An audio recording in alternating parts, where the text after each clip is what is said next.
اعوذ باللہ من الشیطان الرجیم، بسم اللہ الرحمن الرحیم۔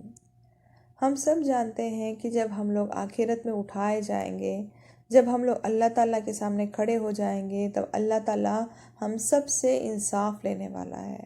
ہر ایک چیز کا انصاف ہوگا وہاں پر۔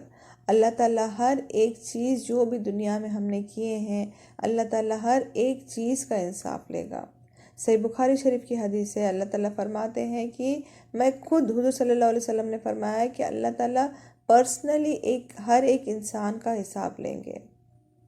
مسند احمد کی روایت سے آتا ہے کہ ایک جانور جو تھا اس کو بھی زندہ کریں گے، اگر اس کے ساتھ بھی ناانصافی ہوئی ہے تو اس کو بھی انصاف کرنے کے لیے اللہ تعالیٰ اس جانور کو زندہ کریں گے تاکہ اس کے ساتھ بھی ناانصافی نہ ہو۔ اللہ تعالیٰ نے جو بھی ہمارے ساتھ نعمت ہے، اللہ تعالیٰ نے جو بھی ہم لوگ کو نعمت دی ہے، ہر چیز کا حساب ہونے والا ہے۔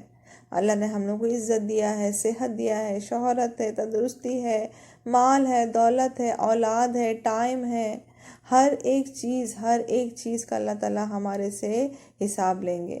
کوئی ایسی چیز نہیں ہوگی جو اللہ تعالیٰ سے چھپی ہوئی ہوگی، ٹھیک ہے؟ تو ہر ایک چیز اللہ تعالیٰ ہمارے سے حساب لیں گے۔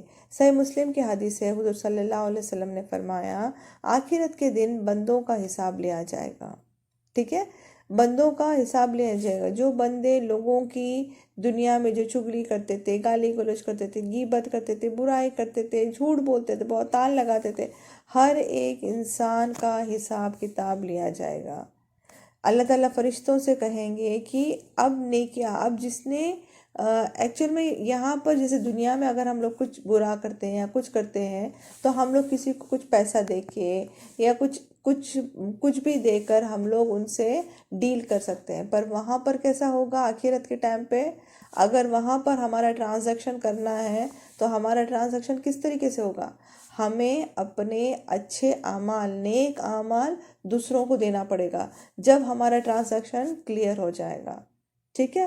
تو جب ہمارا حساب کتاب کیا جائے گا تو تب اللہ تعالیٰ سے فرشتے کہیں گے کہ اللہ، یہاں پر بہت سارے لوگ ہیں جن کی اس نے برائی کیا تھا، اور بہت سارے لوگ کہیں گے کہ اللہ اس نے میرے بارے میں برا کہا تھا، اس نے میرے بارے میں چغلی کیا تھا، اس نے میرے بارے میں غیبت کیا تھا، یہ میں گالی گلوچ کرتا تھا، یہ میرے بارے میں پیٹھ پیچھے بہتان لگاتا تھا۔ تو اللہ تعالیٰ فرشتوں سے کہے گا کہ ان کی نیکیاں جو ہے، اس بندے کی نیکیاں نکال کر اس بندے میں ڈال دو جس کی برائی کی تھی، ٹھیک ہے؟ اب جب بہت سارے لوگ کھڑے ہوں گے، اور اللہ بہتر جانتا ہے ہم نے کتنے لوگوں کی غیبت کی ہے، کتنے لوگوں کی چغلی کی ہے، تو اتنے سارے لوگ وہاں پر لائن میں کھڑے ہوئے رہیں گے، اور ہر ایک انسان بولتے رہے گا کہ یا اللہ اس نے میری چغلی کی ہے، یا اللہ اس نے مجھے بہتان لگایا ہے، میرے بارے میں برا کہا ہے۔ تو اللہ تعالیٰ فرشتوں سے کہے گا کہ ان کی نیکیاں جو ہے، نیکیاں اٹھا کر جن کی برائی کی ہے ہم نے، ان کے بارے میں ان کو جا کے ڈال دو۔ ایک ٹائم ایسا آئے گا کہ ہماری ساری نیکیاں ختم ہو جائیں گی، تو اللہ تعالیٰ سے فرشتے جا کر کہیں گے کہ اللہ ان کی تو ساری نیکیاں ختم ہو گئی ہے، اور ابھی لائن میں بہت سارے لوگ کھڑے ہیں جن کو ابھی نیکیاں دینا باقی ہے، بٹ ہماری نیکیاں ختم ہو گئی ہے۔ تو اللہ تعالیٰ فرمائیں گے اس ٹائم پہ، اب اگر ان کی نیکیاں ختم ہو گئی ہے تو جو لائن میں جو لوگ کھڑے ہیں ان میں سے برائی اٹھا کر اس آدمی میں ڈال دو۔ سمجھ میں آ رہا ہے آپ لوگوں کو؟ اگر ہماری جو نیکیاں ہم نے کیے ہیں ہم دوسروں کو ڈال دیں گے، اگر ہماری نیکیاں ختم ہو گئی تو جن کی بارے میں برائی کیے ہیں نا، ان کی برائی نکال کر کے ہمارے اکاؤنٹ میں ڈال دیں گے۔ جو اتنی محنت سے ایک انسان نیکیاں کرتا ہے، اور آخرت میں ایک ہماری وہ برائی کرنے کی وجہ سے ہم ہماری نیکی اٹھا کے ان لوگوں کو دیں گے، اب اس آدمی کی نیکیاں بھی ختم اور برائی زیادہ ہو جائے گی۔ حضور صلی اللہ علیہ وسلم نے فرمایا میری امت کا مفلس انسان کون ہے؟ مفلس انسان کا مطلب کیا ہے؟ جو غریب انسان ہے۔ صحابہ نے فرمایا یا رسول اللہ، جس کے پاس شاید پیسہ نہ ہو، جس کے پاس دینار نہ ہو یا کوئن نہ ہو، اس ٹائم پہ جو کوئنس چلتے تھے وہ نہ ہو، ٹھیک ہے؟ حضور صلی اللہ علیہ وسلم نے فرمایا نہیں، میری امت کا سب سے مفلس انسان، مفلس یعنی غریب انسان کون ہے؟ جو اعمال کے حساب سے بہت ساری نیکیاں لے کر آئے گا، لیکن چگلی، غیبت، جھوٹ، بہتان کی وجہ سے اس کی ساری نیکیاں ختم ہو جائیں گے اور اس کو جہنم کی آگ میں ڈالا جائے گا۔ سمجھ رہے ہم لوگ کہ ہم لوگ اگر ہم نے کسی کے بارے میں برا بولا ہے، کسی کے بارے میں برائی کی ہے، تو ہمیں سمجھنا ضروری ہے کہ ہم ہماری نیکیاں اٹھا کر ان کو دے رہے ہیں۔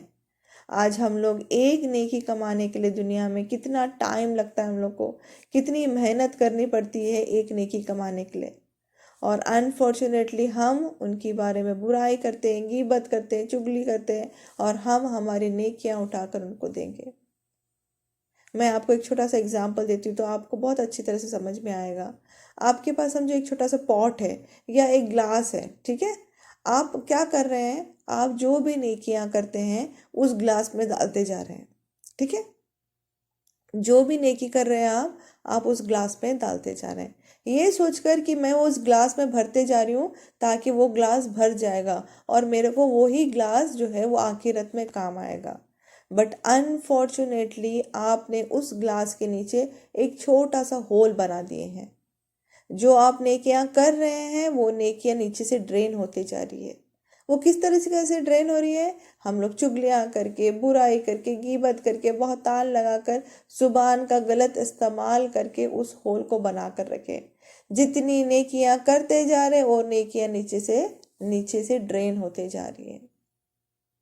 تو ہم لوگوں کو سوچنا بہت ضروری ہے کہ اللہ نے جو ٹائم دیا ہے، جو وقت دیا ہے، اگر ہم لوگ اس طریقے سے زبان کا استعمال کریں گے تو ہماری نیکیاں کتنے بچے گی؟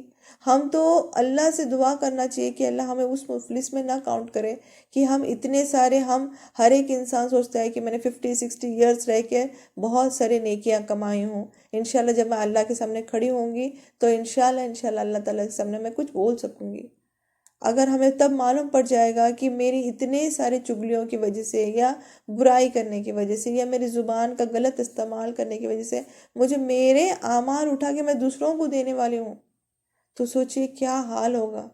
اتنا دنیا میں اچھے کام کرنے کے بعد اگر ہم ہماری نیکیاں دوسروں کو دیں گے تو ہمارا کیا حال ہوگا۔